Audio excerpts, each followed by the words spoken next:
start, we are on page 95. Suggestion for those who are first time watching us, just to go to a previous daf, gives you a foundation, otherwise it's kind of missing foundation. It's hard to understand the concept without a background. So again, we are on page 95, 2 lines from the top of the page. Umenalan de lo asira. How do you know that this type of circumstance, this woman is not forbidden to her husband because it was a relation with her sister?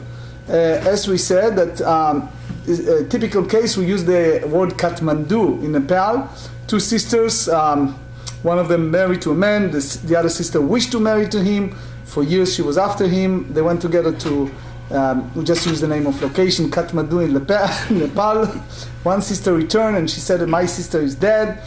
The man have married that sister, and it turns that the wife, the sister, returned.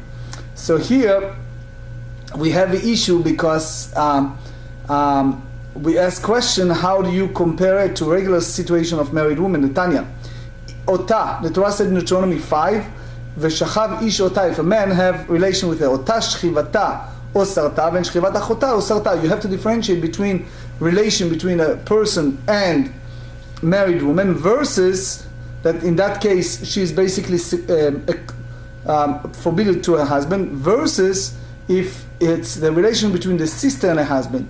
שיכול, is that correct? ועל הודינו במקום שבא על איסור קל נאסר האוסר, מקום שעל איסור חמור אין הודין שנאסר האוסר. We differentiate between 2 categories. One is called severe violation, one is called light violation. In that sense, which said that the married women have rectification in a sense.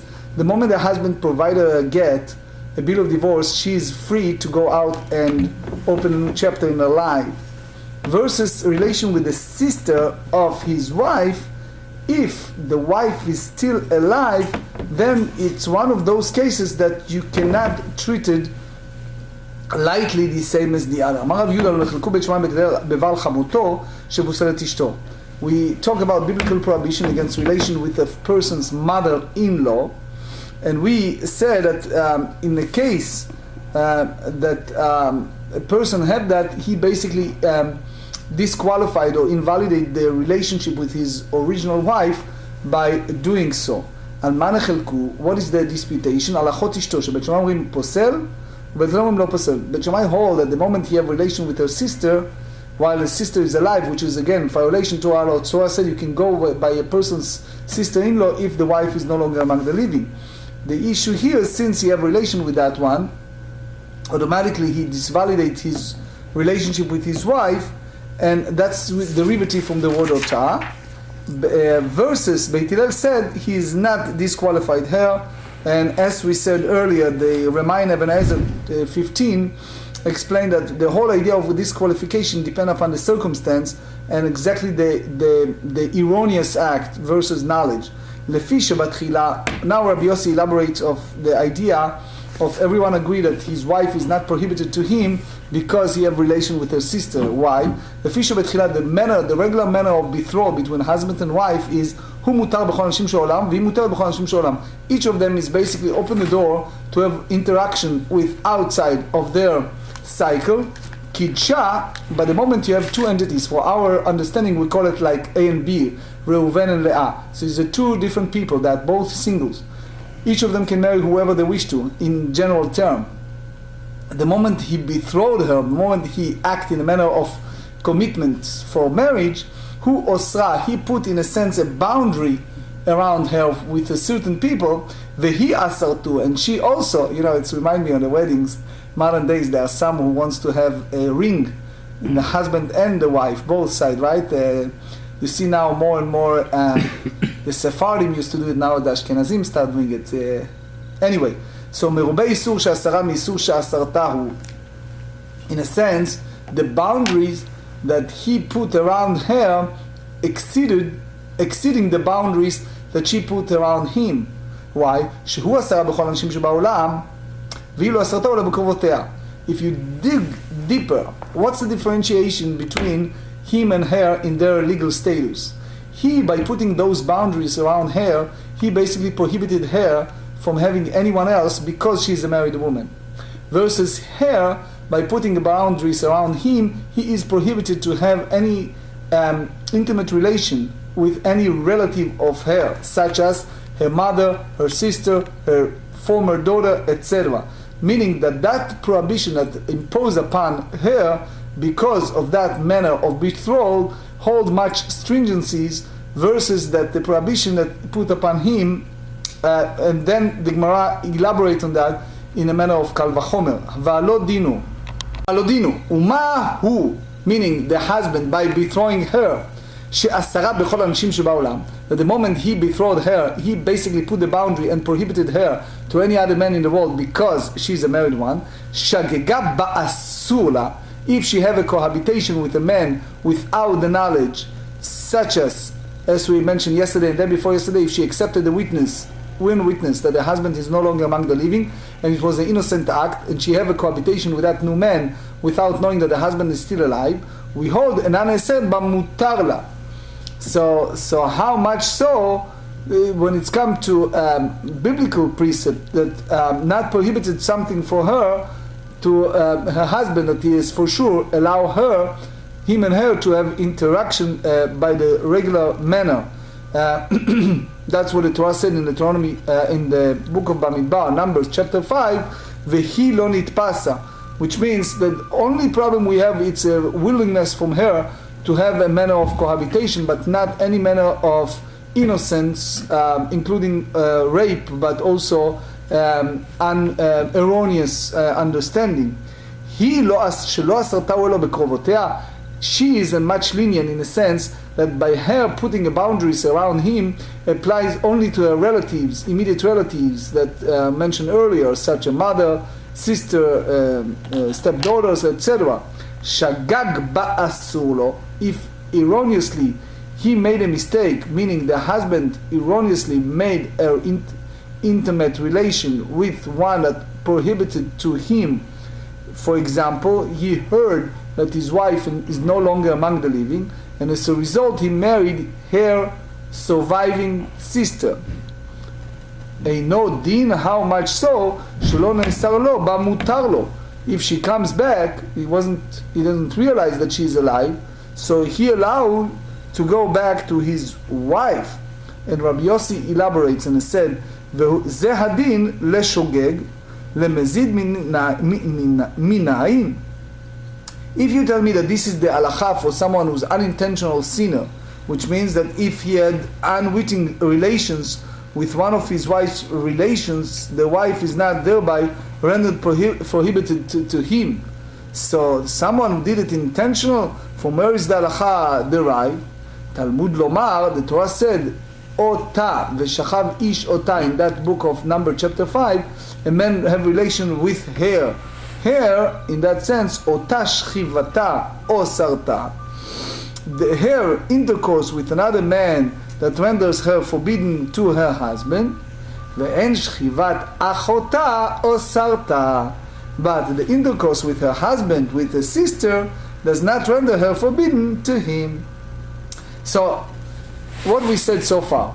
So far we said that Rabbi Yehuda hold that someone who have a relation with his mother-in-law, he basically invalidated the wife by every his opinion.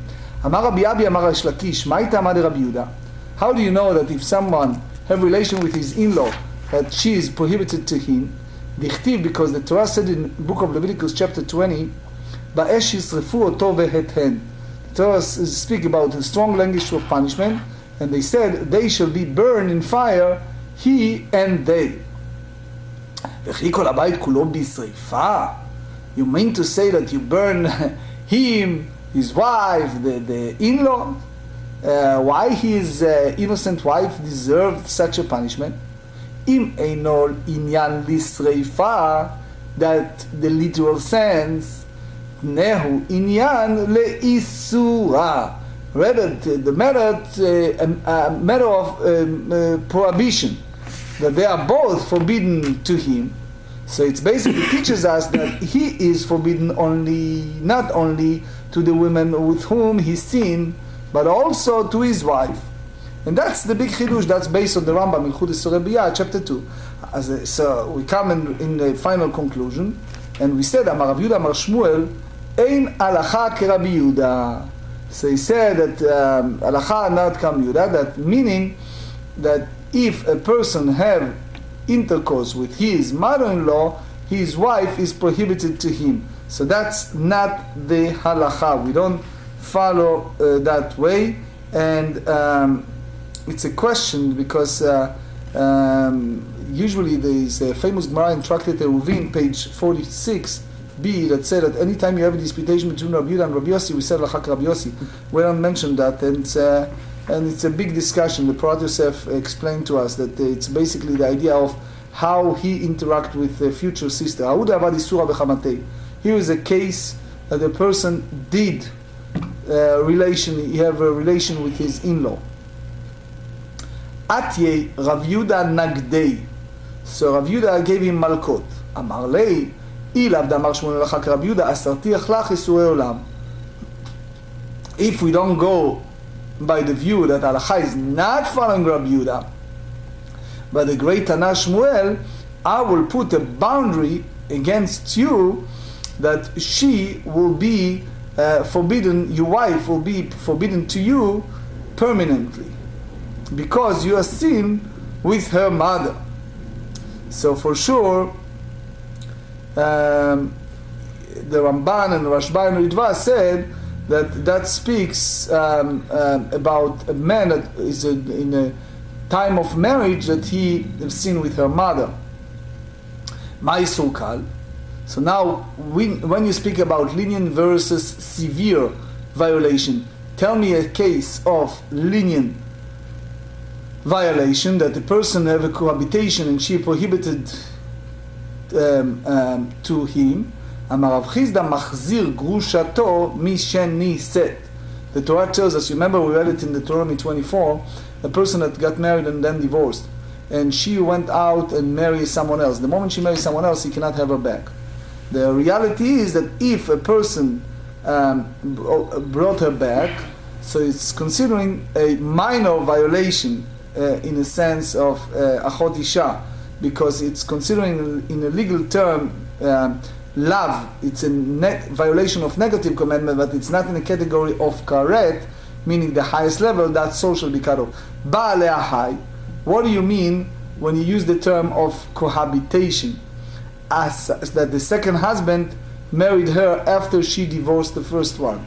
Asara alea dehai, ba'alea idach asara alea dehai. So each one, when you have this situation, render her the other one. So you see that even with regard to a light prohibition, the man who renders her forbidden is also forbidden by the intercourse. He said she can itma haguf, because they made the sin with the guf. V'isura berov, v'isura isur olam, which means this is one of the things that you cannot abrogate it. It's one of the things that irrevocable prohibition, as she's no longer permitted to her first husband after having relations with her second husband. So the less stringency is not true of his wife's sister, who is permitted to him after the death of his wife. Amar ela amar yesh lakish yevama. You have to speak about the situation of yevama leman. So whom you talking? Ileima leacher, meaning someone outside of the circle of the family. And that basically, because we treated Shomeret Yavam in a sense that it's almost the same category as a married woman. Even she's just in the waiting period and she have a zika bond to a person, but you said at the moment she is act in an illicit relation with someone other than the one who designated for her, automatically that put a total boundary between her and a potential Yavam. Which means everyone else, excluding the brothers of a husband, late husband. Remember, Ma'amar, we said that that's the first stage of sincerity. When a man wants to get married, that's the first stage you do the Ma'amar. That's basically that's Kinyan de Rabbanan, that's act of acquisition by the rabbinic law. Asara alea dehai. Which one? We talk about the brothers of the husband. Ba'alea idach asara alea dehai. My area. Sheba'alea shenim, which means the second one have an act of cohabitation in a violation. Afilu avad banami Ma'amar. So, mean that the second one is considering betrothed by the rabbinic law that prohibited her to all the other brothers.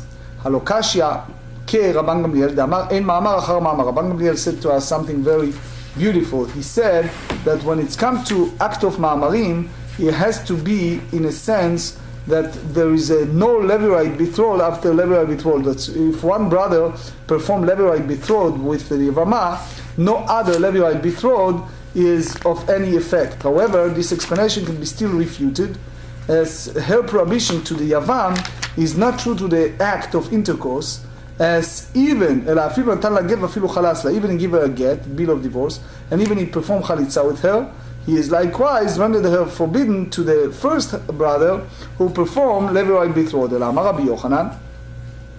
So basically, I want you to know that in my book on Rashi said here is based also you should see the Bach. כלומר אל הפריך אחרי אפילו עשה במאמר ובא אחר ונתן לגט או חלץ פסלה על ידו.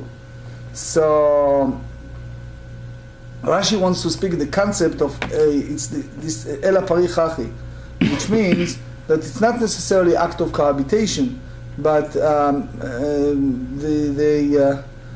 idea of using the term of get or וחליצה is also make her invalid. But I elaborate on that here. So basically, the first one did ma'amar with her, and another brother did the וחליצה. So basically, make a psilut, disqualification upon the first one.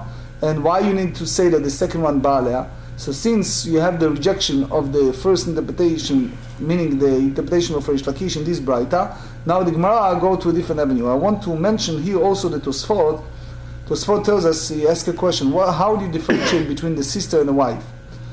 Because when you're speaking about zika, when you have this ban between the two, you have to differentiate between וחליצה and get. And the moment that is a ki'at zika, which means is no longer a ban between the two, so the first one cannot do ייבום. אלא אמר רבי יוחנן סוטה. Sota in that sense, when you speak about unfaithful wife, so sota it's considering light. Why? Sota leman, which one you speak about sota, that you treat it as a light manner. Ilaim ala baal, meaning after he did kinui and stira, which means that the moment he did that, she is prohibited to him until she drink and she show that she is innocent. That's based on the book of Deuteronomy, Parashat Naso. Ba'alea Baal Asara Alea Devoel, meaning after he already did kinui and stira, and now they are in a stage that she needs to purify herself, and now all of a sudden you have act of cohabitation with her. So basically the Asara Oser, Ma Iria Ba'alea, אפילו נתן לה גט, which means the moment he gave her the bill of divorce, so basically she נאסרה לבועל, ואפילו אמר להם אני משקה, because he is suspected they have relation and he cannot prove it. אלא לסוטה לבועל. You have to say that the Braita speak about osat to her relation with the bo'el, which means by doing so that she is prohibited to her husband, because that's basically make her prohibited even lechatchila. So it means she sadeta, she have a relation with the bo'el, so she is prohibited to her husband, and then it's basically she's ne'esra lekol ha'olam. Ha-isur kalhu, this considering a light prohibition, isur chamur, da'anu eshet ish. This is very a serious prohibition. Why? Because this prohibition prescribing a married woman, one of the most serious of all prohibition. So you can't tell me that that's a isur kal, that that's lighter, and that's much more than the isur of achot isha, that is only karet. 95b, el amarava eshet ish. When you use the term a light violation, it's applied to what? To a married woman. וכן קראת הרבין, אמר רבי יוחנן, אשת איש. ומה יקרא לה איסור קל?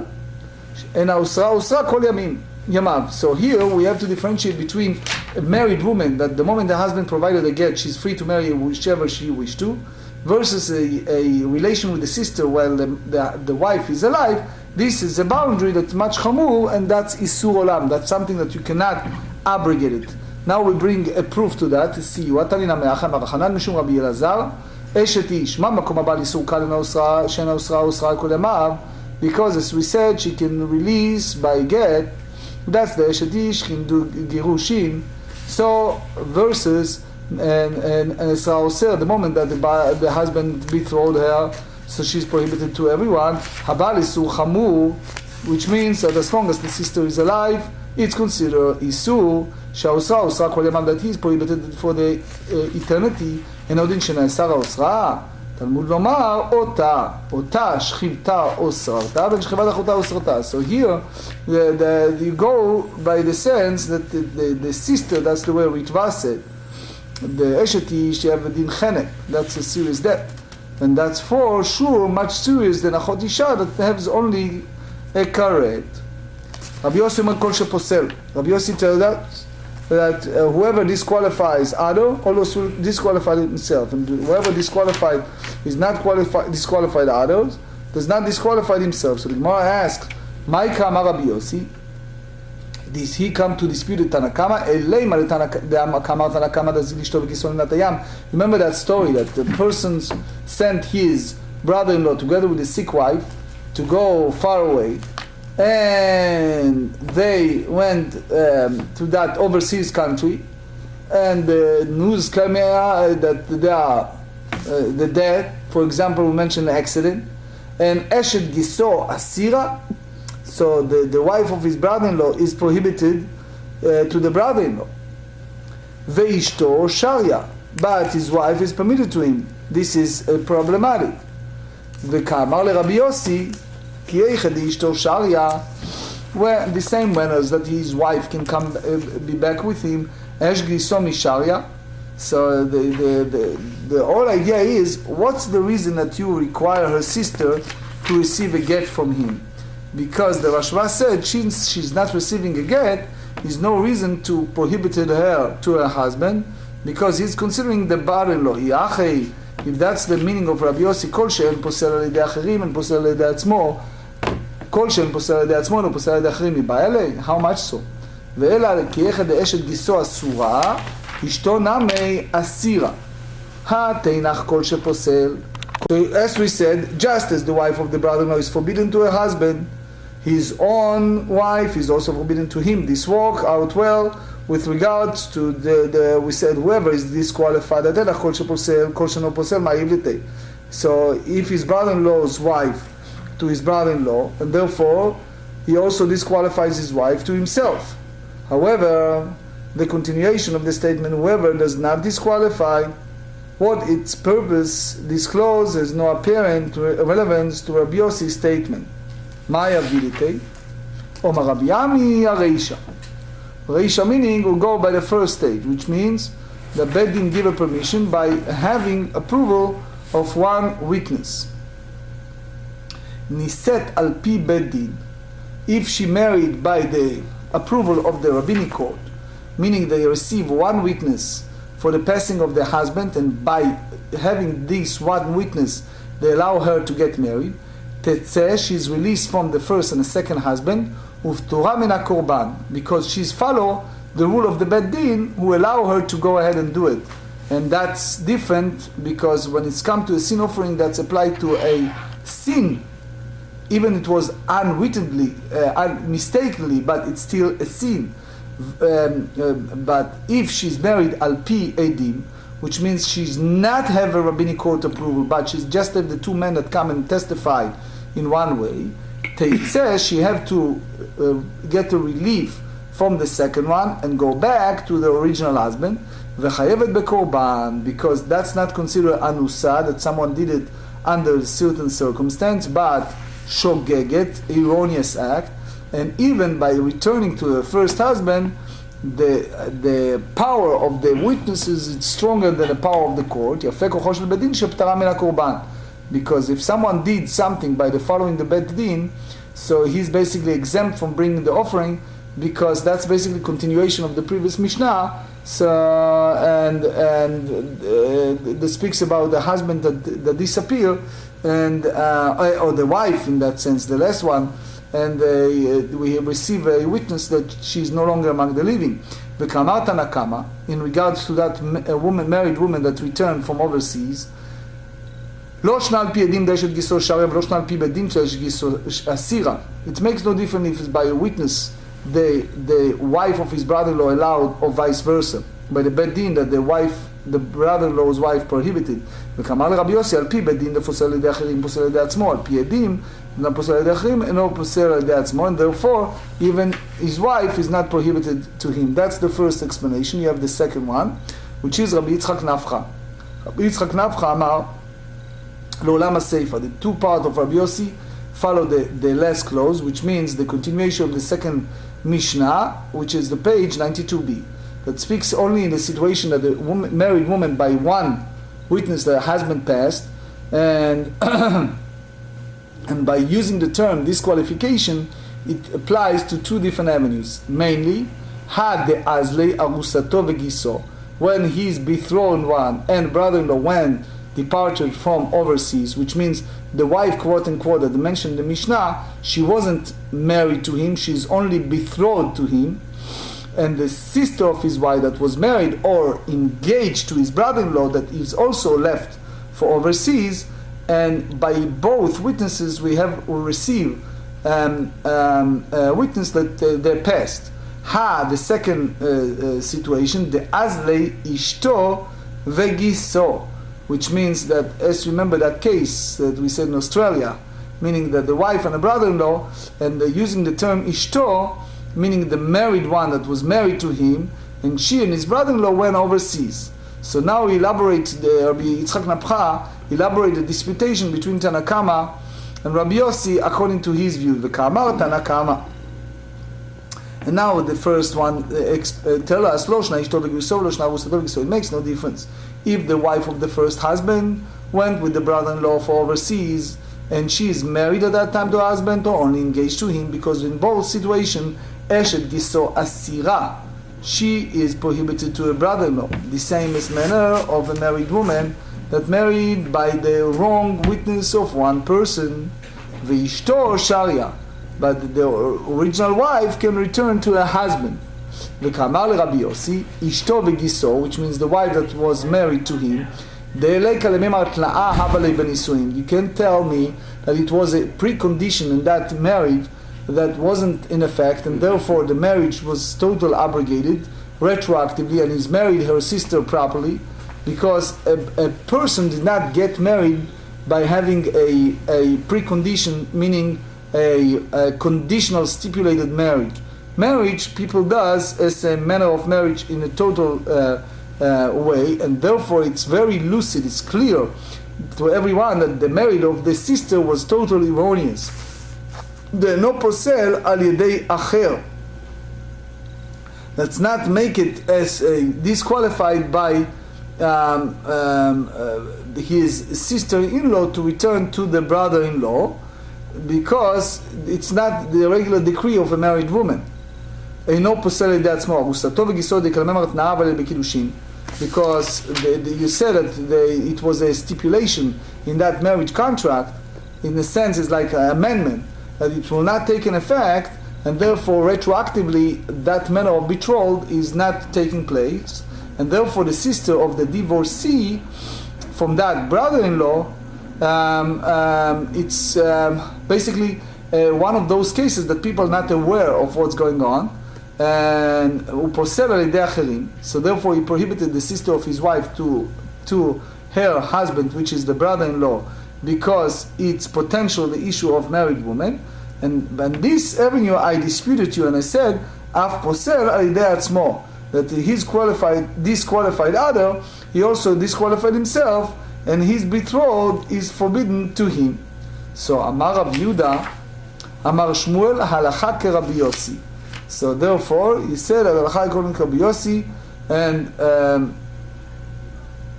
the way we understand here, in the word of Shmuel, it's not clear if you follow the way Rabbi Ami understand or Rabbi Yitzchak Manafcha. מתקיף לרב יוסף, אמר שמואל הכי, ומי אמר שמואל הכי? והאיתמר, we learn in a brighter, יבמה, רב אמר הרי כאשת איש, ושמואל אמר אינה כאשת איש. How you treated the one, again, husband and wife, Reuven and Dinah, and Reuven passed, and he has a brother Shimon that waiting to do a Levirate marriage with his wife, with his sister-in-law, which is Dinah. So now she is in a term of Yevama, which means she is waiting for the redemption of the Yavam by waiting for the Levirate marriage, as mentioned in Deuteronomy 25. So Rav said you treated her as a married woman because she's basically committed herself under this circumstance to a certain man. Shmuel hold that she's not treated as a married woman. Rav Yuna said that dispute concerned a case that his brother betrothed a woman and that brother went off overseas, and one left behind heard that his brother was dead. So the moment he heard that, he went and married his wife, his brother. So in that sense it was a Levirate marriage, and subsequently the missing brother returned. The Rav Amar Arei Ke'eshetish. So Rav treated that it's a regular married woman, ve'asura le'yavam, and she's prohibited to Yavam, to her first husband, who is called Yavam after his brother married her.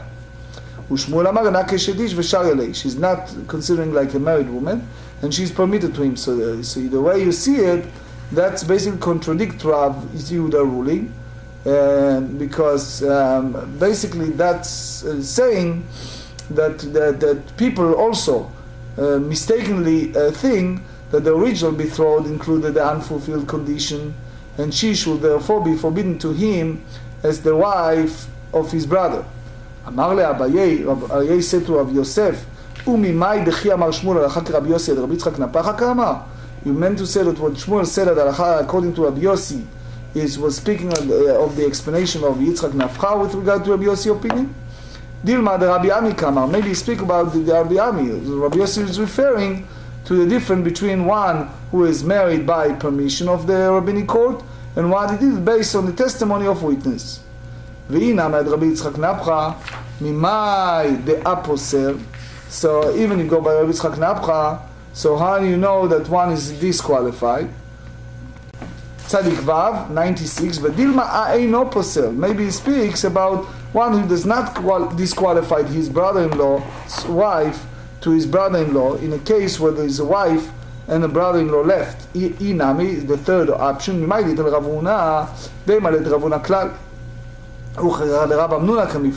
disputation between Rav and Shmuel follow the word, the meaning of the word of Rav Amnuna. Rav Amnuna said that if Shomeret Yavam, a widow waiting for her Yavam, who engage in illicit sexual relations, is forbidden to her Yavam. So again, the big question is, you treat it as a married woman or not? If you treat it as a married woman, so then it's considering disqualification by having an act of znut, versus the one who says that not treated as a married woman, and therefore it's not considering any manner of znut. V'inami, the fourth option. So the next one is the manner of the betrothal take effect with Yevamot the disputed. The Rav Amar Arei Ke'eshetish v'lo tafse b'kiddushin. Rav said she's like a married woman with regard to all men other than her Yavam, and therefore the betrothal performed by anyone else does not take effect with her. U'shmuel Amar ena ke'eshetish v'tafse b'kiddushin. Shmuel said that she is not like a married woman, and this means that betrothal does not take effect with her. V'ha ipligu chadazimna. So how do you explain this disputation? Because they disagree over that once, so the sages will certainly not record the same dispute twice. So the Gemara answers, it is possible that they did not in fact disagree twice with regard to the same case, but rather chal michadda michlal de chaverta itmar. One ruling was stated by inference from another, so that the dispute was recorded in two different ways. The second time by inference from the original dispute. So it's just the way that you were presented. Rav Shmuel disputed one time, but the late Amoraim represent in the two different avenues their disputations.